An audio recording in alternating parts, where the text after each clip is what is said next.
mengenal zat, sifat, asma, dan af'al sebagai jalan menghilangkan pengakuan diri dalam cahaya ma'rifatullah. Mengenal Allah Subhanahu wa Ta'ala melalui jalan ma'rifat merupakan perjalanan ruhani yang amat halus, mendalam, dan penuh rahasia, di mana seorang hamba menempuh tahapan demi tahapan hingga sampai pada hakikat tertinggi, yaitu fana dalam ketuhanan dan baka bersama Allah Subhanahu wa Ta'ala. Dalam ilmu ma'rifat, mengenal Allah Subhanahu wa Ta'ala itu dimulai dengan mengenal zatnya, kemudian mengenal sifatnya, lalu mengenal asma atau nama-namanya yang indah, dan akhirnya mengenal af'al atau perbuatannya yang meliputi seluruh alam semesta. Pada tahap mengenal zat, seorang salik atau penempuh jalan spiritual menyaksikan bahwa zat Allah Subhanahu wa Ta'ala itu maha suci, tidak terbatas, tidak bisa dibayangkan oleh akal, tidak bisa disentuh oleh panca indera, dan tidak dapat disamakan dengan sesuatu apapun, sebagaimana ditegaskan dalam firman-Nya dalam surah Asy-Syura ayat yang ke-11. Laisa kamitslihi syai'un wa huwa as-sami'ul basir, yang artinya tidak ada sesuatu pun yang serupa dengan Dia dan Dia maha mendengar lagi maha melihat. Pada tahap ini, pengenalan kepada zat Allah Subhanahu wa Ta'ala membawa seorang hamba pada penyaksian mutlak bahwa segala yang ada ini hanyalah bayangan dan fana, sedangkan yang hakiki hanyalah Allah Subhanahu wa Ta'ala. Ketika seseorang sudah mengenal zat, maka ia mulai melangkah ke dalam pengenalan sifat, di mana ia menyaksikan sifat-sifat Allah Subhanahu wa Ta'ala seperti kudrah, kuasa, iradah, kehendak, ilmu, pengetahuan, hayat, hidup, sama, mendengar, basar, melihat, kalam, berfirman, dan lain sebagainya. Dalam surah Al-Ikhlas ayat ke-4, Allah Subhanahu wa Ta'ala menegaskan, "Walam yakul lahu kufuwan ahad," yang artinya, dan tidak ada sesuatu pun yang setara dengannya, sehingga setiap sifat yang melekat pada Allah Subhanahu wa Ta'ala itu tidak mungkin dibandingkan dengan sifat makhluk. Setelah mengenal sifat, seorang akan naik pada makam mengenal asma atau nama-nama Allah Subhanahu wa Ta'ala yang indah, sebagaimana difirmankan dalam surah Al-A'raf ayat ke-180, "Walillahil asma'ul husna, fada'uhu biha," yang artinya, dan Allah memiliki nama-nama yang paling indah, maka bermohonlah kepadanya dengan menyebut nama-nama itu. Dengan mengenal asma, seorang salik merasakan bahwa setiap gerak nafas, setiap denyut jantung, dan setiap ayunan langkah tidak lepas dari kuasa dan kehadiran Allah Subhanahu wa Ta'ala. Pada tahap ini, seorang hamba mulai mempraktikkan zikir asma Allah Subhanahu wa Ta'ala dalam hatinya secara terus-menerus hingga lebur rasa keberadaan diri dan timbul rasa kehadiran Allah Subhanahu wa Ta'ala dalam segala sesuatu. Selanjutnya, seorang salik akan sampai pada makam mengenal af'al atau perbuatan Allah Subhanahu wa Ta'ala. Dalam tahapan ini, hamba menyadari bahwa segala perbuatan yang tampak di alam semesta ini, baik gerakan manusia, hewan, tumbuhan, maupun benda mati, semuanya terjadi atas kehendak Allah Subhanahu wa Ta'ala. Sebagaimana disebut dalam surah Asy-Syaffat ayat ke-96, "Wallahu khalaqakum wa ma ta'malun," yang artinya, dan Allah lah yang menciptakan kamu dan apa yang kamu perbuat. Maka seorang hamba tidak lagi merasa memiliki perbuatan, bahkan merasa bahwa ia hanyalah alat semata, dan tidak ada sedikit pun daya dan upaya, kecuali dengan izin Allah Subhanahu wa Ta'ala. Dengan pengenalan kepada zat, sifat, asma, dan af'al secara bertahap dan mendalam, perlahan-lahan akan terhapus pengakuan diri yang dalam istilah makrifat disebut sebagai fana nafs atau hilangnya rasa ego diri. Seorang hamba menyadari bahwa selama ini segala amal ibadah, segala kebaikan, dan seluruh aktivitas yang dinisbatkan pada dirinya hanyalah manifestasi dari kuasa Allah Subhanahu wa Ta'ala semata. Sebagaimana ditegaskan dalam sabda Rasulullah Shallallahu Alaihi Wasallam, "La haula wa la quwata illa billah," yang artinya tidak ada daya dan tidak ada kekuatan kecuali dengan pertolongan Allah. Ketika kesadaran ini telah meresap sepenuhnya, maka seorang hamba akan memasuki makam fana fi af'al, di mana segala perbuatan dirinya hanyalah perbuatan Allah Subhanahu wa Ta'ala. Kemudian, ia naik ke makam fana fi sifat, yaitu sifat dirinya larut dalam sifat Allah Subhanahu wa Ta'ala, seperti sabar, kasih sayang, lembut, penuh hikmah, dan lain sebagainya. Selanjutnya, ia akan masuk ke makam fana fi asma, di mana nama-nama Allah Subhanahu wa Ta'ala senantiasa bergema di dalam hatinya, dan puncaknya, ia akan sampai pada makam fana fi dzat, yaitu tidak melihat apapun selain Allah Subhanahu wa Ta'ala. Sebagaimana difirmankan dalam surah Al-Baqarah ayat 152, "Fadhkuruni adzkurkum," yang artinya, ingatlah kepadaku, maka aku pun ingat kepadamu, yang menjadi isyarat akan kesatuan rasa antara hamba dan Sang Khalik. Dalam perjalanan ma'rifat ini, seorang hamba benar-benar akan meleburkan rasa dirinya hingga tidak lagi memiliki rasa aku, tidak lagi memiliki kehendak pribadi, dan tidak lagi mengaku memiliki amal atau ilmu. Semua semata-mata kembali kepada Allah Subhanahu wa Ta'ala, sebagaimana firman-Nya dalam surah Al-Anfal ayat ke-11, "Wama romaita idh romaita, walakinnallaha roma," yang artinya, dan bukan engkau yang melempar ketika engkau melempar, tetapi Allah lah yang melempar. Ayat ini sangat dalam maknanya, menjadi bukti bahwa segala perbuatan sejatinya adalah perbuatan Allah Subhanahu wa Ta'ala. Pada makom inilah, seorang salik memahami hakikat kalimat syahadat, La ilaha illallah, yang bukan hanya diucapkan oleh lisan, melainkan disaksikan oleh hati dan dihayati oleh seluruh jiwa dan raga, sehingga setiap hembusan nafas pun berkata, tiada Tuhan selain Allah Subhanahu wa Ta'ala. Dengan demikian, mengenal zat, sifat, asma, dan af'al membawa seorang hamba menuju ma'rifatullah yang sejati, yakni penyaksian langsung kehadiran Allah Subhanahu wa Ta'ala dalam setiap detak kehidupan. Hal ini memunculkan rasa takut yang mendalam kepada Allah Subhanahu wa Ta'ala, tetapi sekaligus cinta yang sangat halus dan tak terbatas. Karena itu, hamba yang telah mencapai makam ini akan senantiasa tunduk, patuh, penuh adab, dan menjauhi perbuatan tercela, sebagaimana sabda Rasulullah Shallallahu Alaihi Wasallam, "Ihsan adalah engkau beribadah kepada Allah seakan-akan engkau melihatnya, dan jika engkau tidak melihatnya, maka sesungguhnya Dia melihatmu." Kalimat ini menegaskan betapa dalam dan halusnya rasa kehadiran Allah Subhanahu wa Ta'ala yang harus selalu disadari dalam segala aspek kehidupan. Dalam ilmu makrifat, perjalanan ini tidak dapat ditempuh hanya dengan akal dan logika semata, melainkan harus dengan hati yang suci, jiwa yang bersih, serta bimbingan seorang guru mursyid yang memiliki sanad atau silsilah keilmuan yang tersambung hingga Rasulullah Shallallahu Alaihi Wasallam. Seorang guru mursyid akan membimbing murid untuk melewati berbagai hijab atau tabir yang menutupi mata hati, sehingga sedikit demi sedikit terbuka tabir zat, tabir sifat, tabir asma, hingga tabir af'al, hingga akhirnya seorang hamba benar-benar merasakan wujud Allah Subhanahu wa Ta'ala dalam segala sesuatu. Seperti sabda Rasulullah Shallallahu Alaihi Wasallam dalam hadis qudsi, "Aku adalah perbendaharaan yang tersembunyi. Aku ingin dikenal, maka aku ciptakan makhluk agar mereka mengenalku." Yang menjadi dasar bahwa seluruh ciptaan ini adalah jalan untuk mengenal Allah Subhanahu wa Ta'ala. Maka, siapapun yang telah meniti jalan makrifat dengan benar, pada akhirnya akan sampai kepada titik hilangnya pengakuan diri secara total. Semua rasa aku yang menjadi hijab dan membuat manusia merasa memiliki segalanya, menjadi lenyap diganti dengan rasa Dia yang mutlak. Segala keakuan musnah, yang tersisa hanya Allah Subhanahu wa Ta'ala, sebagaimana sabda Rasulullah Shallallahu Alaihi Wasallam, "Barang siapa mengenal dirinya, maka ia akan mengenal Tuhannya." Yang berarti, barang siapa mampu menembus hakikat dirinya yang fana dan tiada, maka ia akan menemukan Allah Subhanahu wa Ta'ala yang kekal dan abadi.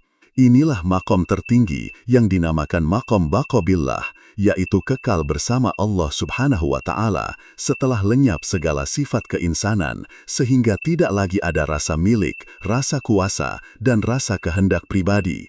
Yang ada hanyalah kehendak Allah Subhanahu wa Ta'ala yang berlaku mutlak dalam setiap detak kehidupan.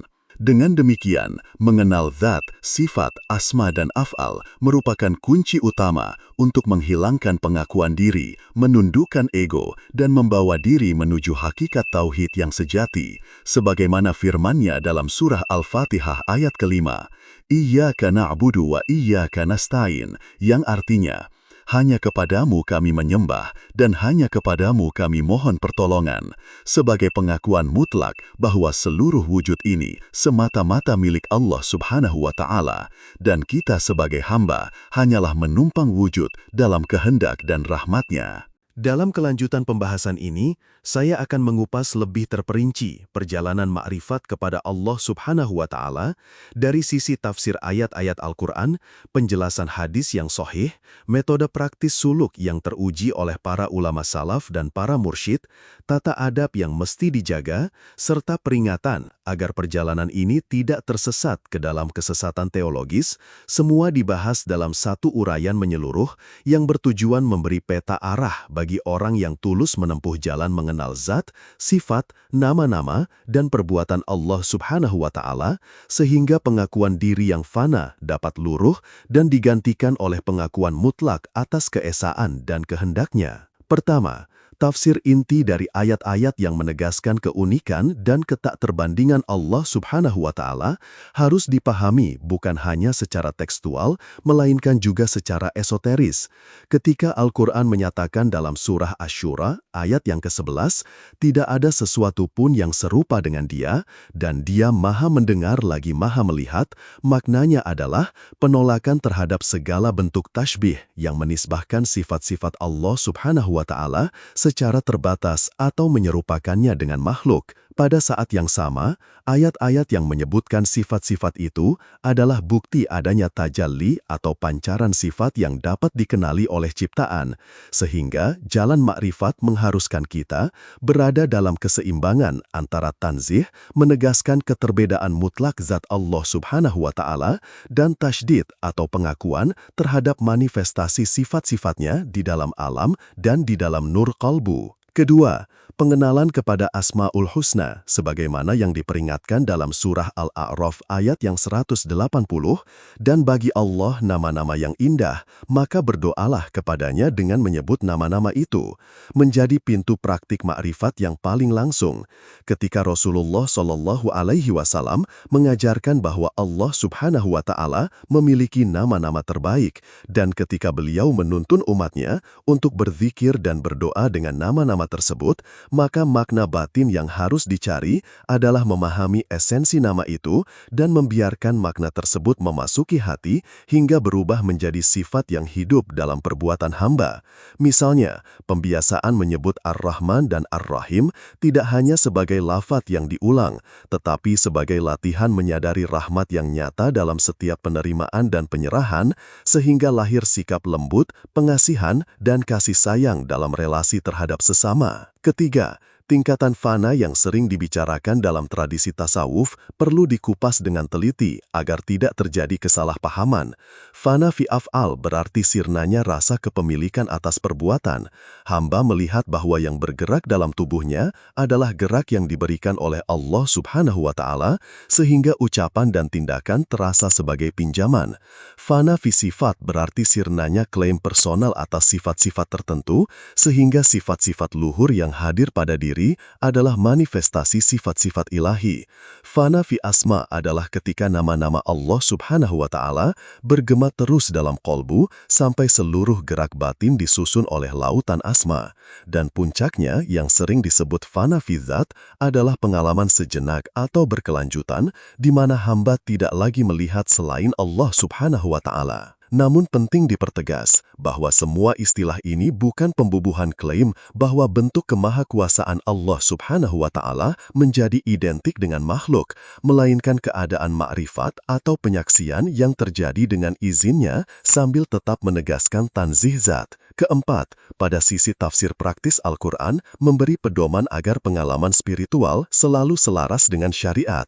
Ketika dalam surah Al-Baqarah ayat yang 152, Allah Subhanahu wa Ta'ala berfirman, "Ingatlah kepadaku, niscaya aku ingat kepadamu." Ini menjadi dalil bahwa pengingatan itu bukan sekedar pengalaman batiniah semata, melainkan tindakan konsisten berupa zikir, doa, dan ketaatan yang menegaskan relasi dua arah. Demikian pula ketika pada surah Al-Anfal ayat yang ke-17 difirmankan, "Dan bukanlah engkau yang melempar ketika engkau melempar, tetapi Allah lah yang melempar." Tafsirnya dalam konteks makrifat menunjukkan bahwa setiap usaha hamba harus diiringi dengan penyerahan bahwa hasil bukan milik diri, sehingga lahir tawakal yang sejati. Kelima, hadits-hadits yang sahih memberi bingkai etis dan metodologis. Hadits Jibril yang menjelaskan hakikat iman, Islam, dan ihsan, yakni bahwa ihsan adalah beribadah kepada Allah Subhanahu wa Ta'ala seakan-akan engkau melihatnya, dan jika engkau tidak melihatnya, maka sesungguhnya Dia melihatmu. Menunjukkan bahwa maqam ihsan adalah titik pencerahan batin yang menjadi landasan ma'rifat. Pemeliharaan muraqabah terus-menerus terhadap penglihatan ilahi menjadikan tindakan sehari-hari sebagai wasilah menuju penyucian hati.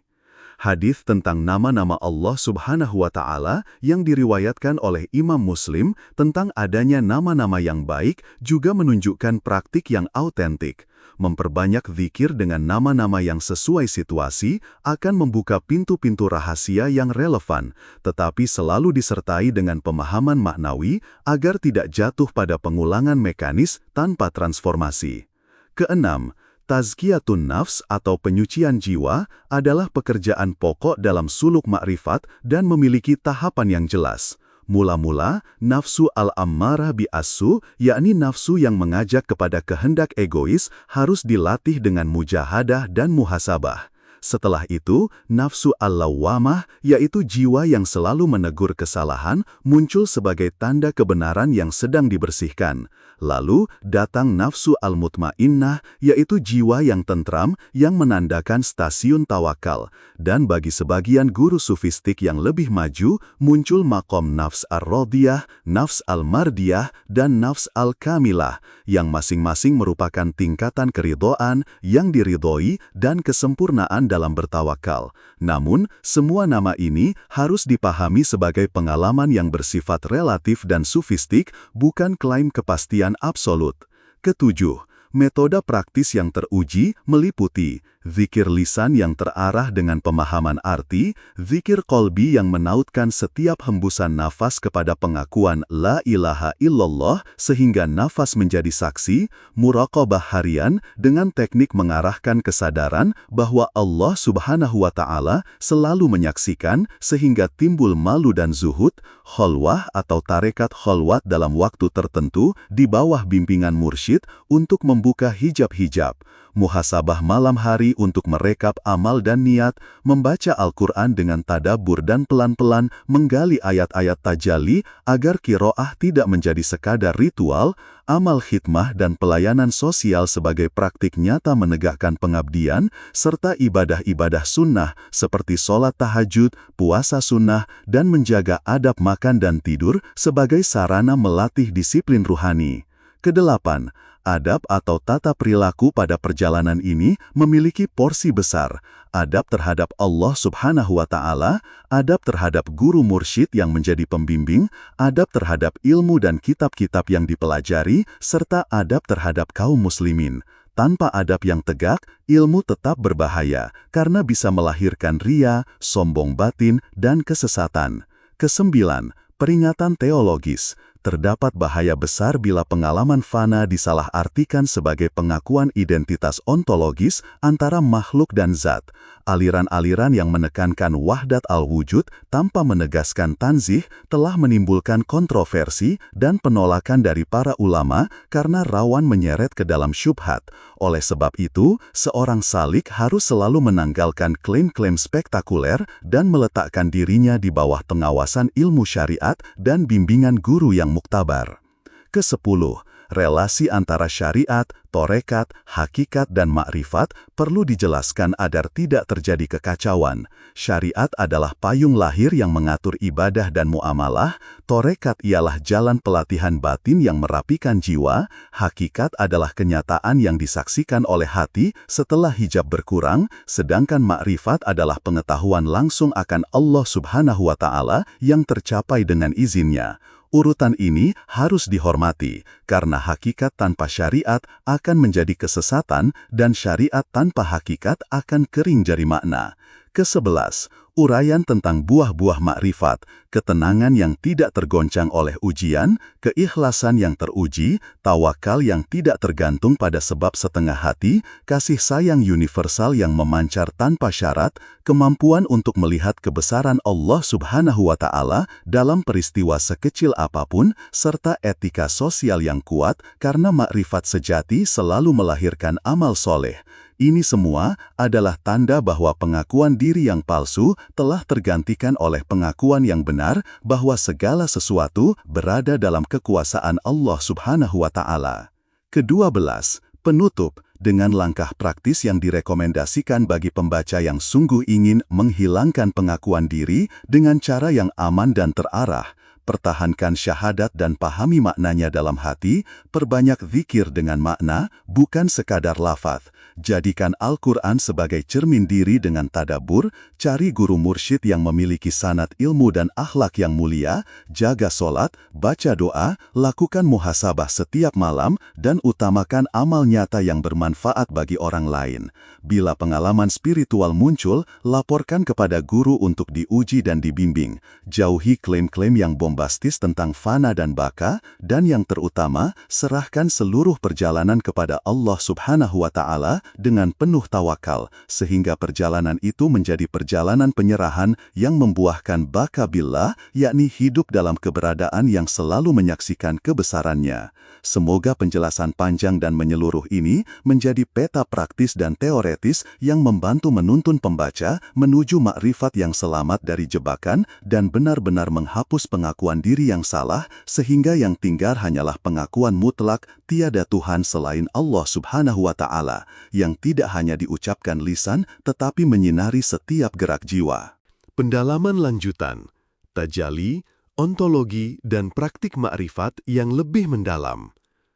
Untuk memenuhi permintaan pendalaman, bagian ini menyajikan uraian yang lebih rinci mengenai dinamika tajalli, pancaran ilahi, hal ihwal ontologis di balik pengenalan zat, relasi asma dengan af'al, tanda-tanda pengalaman makom, latihan praktis yang lebih teknis, serta panduan pencegahan agar perjalanan makrifat tetap selamat dalam kerangka syariat. Tajalli, dua dimensi manifestasi dan realitas.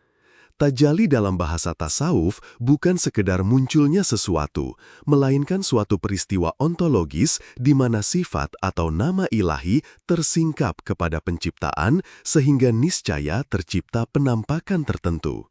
Tajalli memiliki dua dimensi yang saling melengkapi. Tajalli dzatiyah, pancaran yang menyentuh ranah ketauhidan sehingga menegaskan tanzih zat, dan tajalli sifatiyah atau af'aliyah, pancaran yang nampak sebagai sifat dan perbuatan di alam. Dalam praktik makrifat, penempuh harus mengenali kedua dimensi ini agar tidak terjatuh pada tasybih, penyerupaan, maupun pada tafsir yang merendahkan keterbedaan mutlak zat. Sebagai contoh metaforis, tatkala matahari menyinari permukaan laut, yang tampak adalah cahaya dan riak. Cahaya bukanlah hakikat matahari, namun tanda adanya matahari. Demikian pula, manifestasi rahmat, kasih, dan ilmu pada makhluk adalah cahaya yang menandakan tajalli nama-nama ilahi tanpa menjadikan ciptaan identik dengan pemilik nama. Asma dan af'al, jembatan nama menuju perbuatan. Asma'ul Husna bukan hanya label kebajikan, ia adalah pola yang memprogram af'al ilahi. Ketika seorang hamba memahami arti nama Ar-Rozak, tidak cukup dengan membaca terjemahannya, melainkan harus menelusuri cara pemberian rizki itu berlangsung, melalui sebab-sebab, melalui tata aturan sosial, melalui hidayah hati, dan seringkali melalui jalan yang tak terduga. Dengan demikian, setiap af'al yang tampak di alam dapat dipahami sebagai manifestasi khusus dari nama tertentu. Pelatihan batin yang baik memusatkan meditasi atau tafakur pada satu nama hingga muncul pemahaman halus tentang bagaimana nama itu bekerja di dalam jiwa dan di luar diri. Namun berhati-hatilah, tidak boleh diklaim bahwa seorang hamba menjadi Ar-Rozak atau Ar-Rahman. Yang benar adalah adanya penghasilan atau pembiasaan sifat yang sesuai dengan nama tersebut sebagai karunia dari Allah Subhanahu wa Ta'ala. Tajalli fana dan bako, tanda-tanda pengalaman dan cara mengujinya. Pengalaman makom bersifat intens, tetapi juga rentan terhadap salah tafsir. Berikut tanda-tanda pengalaman makom yang sering dilaporkan secara konsisten oleh para guru salaf dan para mursyid. Hilangnya rasa pemilikan atas tindakan, perasaan ini adalah aku memudar. Meningkatnya rasa empati dan kasih tanpa syarat, pengurangan rasa takut terhadap kehinaan sosial, percepatan rasa syukur, serta perubahan prioritas hidup dari mengikuti hasrat dunia menuju pelayanan. Secara psikofisiologis, beberapa penempuh melaporkan perubahan pola tidur, jeda waktu yang terasa melambat, serta hadirnya kenyamanan batin yang konstan. Cara menguji kebenaran pengalaman itu adalah dengan melihat hasilnya. Apakah amal yang lahir dari pengalaman tersebut selaras dengan syariat, mendatangkan manfaat, menguatkan adab, dan menumbuhkan rendah hati? Jika sebaliknya, muncul ria, klaim ilmu tanpa sandaran, atau perilaku menyimpang, maka pengalaman tersebut mesti dikembalikan kepada nasihat guru dan diuji melalui kitab-kitab dan sunnah. Latihan praktis terperinci, panduan harian. Berikut program praktik harian yang lebih teknis dan terukur untuk melatih hadirnya asma dalam kolbu dan mengikis pengakuan diri. Zikir nafas terarah. Duduk tenang setelah sholat fardu dengan punggung tegak. Tarik nafas dalam-dalam 3 kali untuk menenangkan jasad. Pada hembusan nafas, ucapkan secara perlahan La ilaha illallah sambil merasakan batas antara diri dan nafas memudar. Ulangi 100 kali pada awalnya, kemudian kurangi menjadi 50 dan seterusnya sesuai kemampuan hati. Catatan, semua angka ini bacaannya ditulis sebagai kata agar konsisten dengan arahan penulisan. Zikir nama spesifik. Pilih satu nama ilahi sesuai kebutuhan hati, misalnya Ar-Rahman, untuk melatih kelembutan. Lakukan zikir berdasar maknanya setelah sholat tahajud selama 10 menit fokus. Tafakurlah pada bagaimana sifat itu terwujud dalam tindakan kecil sehari-hari. Muhasabah malam. Luangkan waktu sebelum tidur untuk merekam 3 hal yang menjadi sebab kebaikan hari itu dan 3 hal yang perlu diperbaiki. Latihan ini membersihkan niat dan mengurangi klaim berlebih pada diri. Khalwah singkat. Lakukan pengasingan dari kesibukan dunia selama 1 hari penuh atau separuh hari di akhir pekan secara berkala di bawah bimbingan mursyid. Gunakan waktu untuk membaca Al-Quran dengan tadabur dan zikir qalbi. Amal khidmah. Paling sedikit sekali dalam sebulan, luangkan waktu untuk pelayanan sosial yang tidak diumumkan kepada publik. Ini sebagai latihan mengikis ria dan memperkuat pengabdian. Semua praktik di atas sebaiknya dimulai secara bertahap, bukan sekaligus ekstrim. Catat pengalaman, suasana hati, dan perubahan perilaku dalam jurnal rohani untuk didiskusikan dengan guru. Pencegahan kesesatan, sinyal bahaya dan cara merespons. Beberapa tanda bahaya yang mesti segera diwaspadai adalah klaim pengalaman yang absolut tanpa pengujian syariat, penolakan terhadap hadiahnya syariat, munculnya klaim kenabian atau wahyu pribadi, adanya kelompok yang menuntut kesetiaan mutlak kepada pemimpin spiritual sampai mengabaikan kewajiban agama, serta perilaku antisosial yang dibenarkan atas nama tingkat spiritual. Jika menemui tanda-tanda ini, langkah aman adalah hentikan praktik berisiko, laporkan pengalaman kepada guru yang kredibel, kembalikan diri pada bacaan wahyu yang sahih, dan bila perlu, cari pendapat ulama yang diakui. Panduan memilih guru mursyid yang muktabar. Indikator guru yang layak membimbing antara lain, keterikatan kuat pada syariat dan sunnah, akhlak yang mulia dalam kehidupan sehari-hari, adanya sanad keilmuan yang jelas, kesediaan untuk diuji oleh komunitas ilmiah, tidak mengejar materi secara berlebihan dalam mengajar, serta kemampuan memberi pembimbingan individual sesuai kondisi murid. Seorang guru sejati menuntun murid untuk semakin mendekat kepada Allah Subhanahu wa Ta'ala, bukan kepada dirinya sendiri. Tafsir mendalam atas beberapa ayat kunci pendekatan maknawi. Asy-Syura, ayat yang menyatakan tidak ada yang serupa dengannya. Ayat ini menuntun kita untuk berpijak pada tanzih, yakni menolak setiap bentuk antropomorfisme. Dalam pengalaman batin, ini berarti meskipun kita menyaksikan manifestasi sifat-sifat ilahi, kita tidak boleh menyamakannya dengan esensinya. Tafsir maknawi menuntun kepada sikap heran, ta'ajub terhadap cara-cara Allah Subhanahu wa Ta'ala bekerja sambil menyadari keterbatasan nalar. Surah Al-Ikhlas, ayat keempat yang menolak kesetaraan.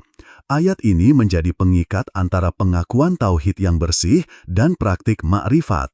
Ma'rifat yang sejati memperteguh lafaz ini di dalam hati, hingga pengakuan bahwa tidak ada sesuatu pun yang sepadan dengannya menjadi landasan bagi segenap amal. Ayat yang memerintahkan mengingat Allah Subhanahu wa Ta'ala agar Dia mengingat kita. Tafsir batiniyah menunjukkan adanya resonansi antara perhatian hamba dan perhatian ilahi.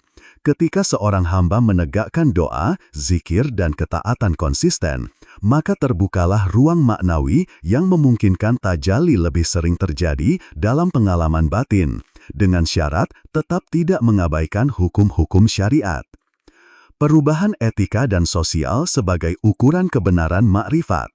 Salah satu cara paling praktis untuk memverifikasi keaslian makrifat adalah melihat dampaknya pada etika sosial seseorang. Apakah ia menjadi lebih amanah, lebih penyabar, lebih penjaga kehormatan orang lain, lebih ringan tangan membantu sesama? Jika ya, maka pengalaman makrifat berbuah nyata. Jika tidak, atau jika justru timbul kesan menindas, menghakimi, atau mengasingkan, maka patut diwaspadai. Langkah lanjut, dokumentasi, evaluasi, dan konsultasi.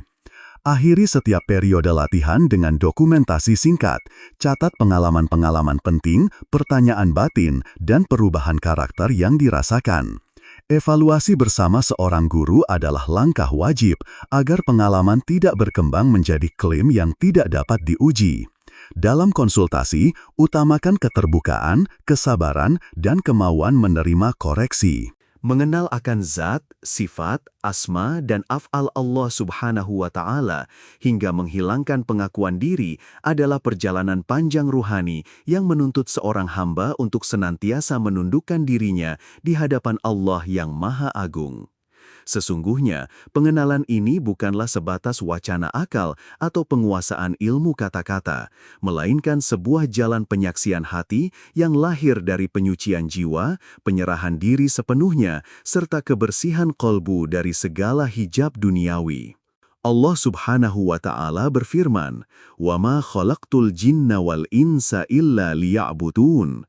Dan tidaklah aku ciptakan jin dan manusia, melainkan agar mereka beribadah kepadaku. Surah Az-Zariyat ayat 56. Dalam tafsir para ulama, ibadah di sini bermakna ma'rifat, yaitu mengenal Allah Subhanahu wa Ta'ala.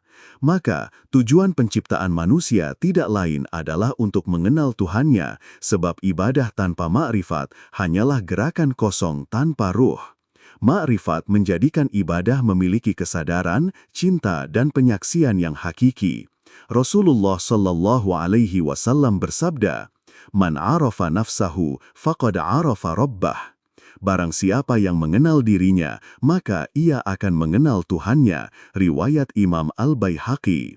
Hadis ini menegaskan bahwa jalan menuju ma'rifatullah berawal dari pengenalan diri, lalu dituntun kepada pengenalan zat Allah Subhanahu wa Ta'ala yang maha mutlak, sifatnya yang maha sempurna, asmanya yang maha indah, dan af'alnya yang meliputi seluruh gerak semesta. Saat seorang hamba telah menyaksikan bahwa dirinya hanyalah bayangan yang tidak memiliki wujud hakiki kecuali karena Allah mengadakannya, maka lenyaplah segala pengakuan diri, hancurlah ego, runtuhlah keakuan, sehingga yang tersisa hanyalah kesadaran bahwa Allah lah yang maha hidup, maha berdiri sendiri, maha berkehendak, dan maha melaksanakan segala sesuatu.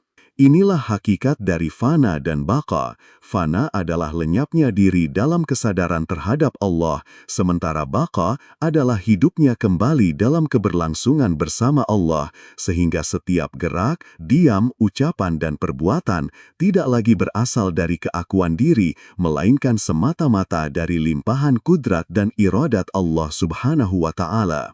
Inilah yang disebut oleh sebagian arif billah sebagai tajalli, yaitu penyingkapan cahaya Allah dalam qalbu hamba. Namun, penting untuk dipahami bahwa ma'rifatullah tidak mungkin dicapai dengan meninggalkan syariat. Syariat adalah pondasi, tarekat adalah jalan, hakikat adalah buah, dan ma'rifat adalah puncak pohon keimanan. Tidak ada ma'rifat tanpa syariat, sebagaimana tidak ada pohon yang tegak tanpa akar. Maka, kesempurnaan seorang hamba adalah ketika ia menegakkan syariat, membersihkan hatinya dengan tarekat, menyaksikan hakikat, lalu sampai kepada ma'rifatullah yang sejati. Pada akhirnya, seluruh ilmu, zikir, tafakur, mujahadah, dan suluk yang dilakukan seorang hamba tidak lain hanyalah sarana untuk menyingkap hijab dirinya sendiri. Sebab Allah Subhanahu wa Ta'ala senantiasa dekat dengan hambanya, firman-Nya, "Wa nahnu aqrabu ilaihi min habalil warid," dan kami lebih dekat kepadanya daripada urat lehernya. Surah Qaf ayat 16. Kesadaran akan kedekatan Allah inilah yang mengantarkan seorang hamba kepada kehancuran dirinya fana dan kekekalan dalam Allah baqa. Maka, mengenal zat, sifat, asma dan af'al Allah adalah jalan untuk meleburkan segala pengakuan diri hingga tersisa hanya satu kesaksian, La ilaha illallah Muhammadur Rasulullah. Dengan demikian, penutup dari seluruh pembahasan ini adalah kesaksian bahwa segala sesuatu yang ada hanyalah karena Allah Subhanahu wa Ta'ala, dan seorang hamba sejati adalah yang tiada lagi melihat dirinya, melainkan melihat Tuhannya dalam setiap denyut napas dan detik kehidupannya. Inilah hakikat ma'rifatullah yang menjadi tujuan penciptaan manusia, rahasia ibadah, serta puncak perjalanan ruhani menuju Allah Subhanahu wa Ta'ala yang maha suci dan maha agung. Pada akhirnya, seluruh ilmu, zikir, tafakur, mujahadah, dan suluk yang dilakukan seorang hamba tidak lain hanyalah sarana untuk menyingkap hijab dirinya sendiri. Sebab Allah Subhanahu wa Ta'ala senantiasa dekat dengan hambanya, firman-Nya, "Wa nahnu aqrabu ilaihi min habalil warid," dan kami lebih dekat kepadanya daripada urat lehernya. Surah Qaf ayat 16. Kesadaran akan kedekatan Allah inilah yang mengantarkan seorang hamba kepada kehancuran dirinya fana dan kekekalan dalam Allah baqa. Maka, mengenal zat, sifat, asma dan af'al Allah adalah jalan untuk meleburkan segala pengakuan diri hingga tersisa hanya satu kesaksian, La ilaha illallah Muhammadur Rasulullah. Dengan demikian, penutup dari seluruh pembahasan ini adalah kesaksian bahwa segala sesuatu yang ada hanyalah karena Allah Subhanahu wa Ta'ala, dan seorang hamba sejati adalah yang tiada lagi melihat dirinya, melainkan melihat Tuhannya dalam setiap denyut napas dan detik kehidupannya. Inilah hakikat ma'rifatullah yang menjadi tujuan penciptaan manusia, rahasia ibadah, serta puncak perjalanan ruhani menuju Allah Subhanahu wa Ta'ala yang maha suci.